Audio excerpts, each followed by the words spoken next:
నేను నీకు ముందుగా పోవచ్చు మెట్టగానున్న స్థలములను సరాలము చేసేదను.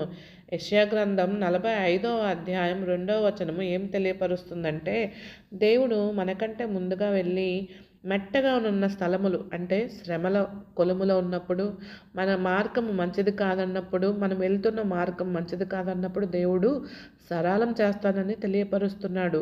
అక్టోబర్ నెల 15వ తేదీన ఉదయము నుండి రాత్రి నిద్రపోయే వరకు మమ్మల్ని అందరినీ కాచి కాపాడిన దేవ మీకు వందనములు. ప్రతిరోజు ఏదో ఒక ముళ్ళు, ఆ ముళ్ళును భరించాలంటే చాలా కష్టమేసయ్యా. కానీ నీ కృపతో నీ ప్రేమతో ఆ ముళ్ళును విరిచి మమ్మలను క్షేమముగా ఉంచుతున్న దేవా మీకు వందనములు. మా ప్రయాణములు మా పనుల్లో నా సమస్తమంతటిలో మీ తోడు నుంచిన దేవా మీకు వందనములు. శ్రమల నుండి అనారోగ్యము నుండి కాపాడుతున్న దేవా మీకు వందనములు. ఆమెన్. God bless you. అందరి కొరకు ప్రార్థన చేయండి ప్లీజ్.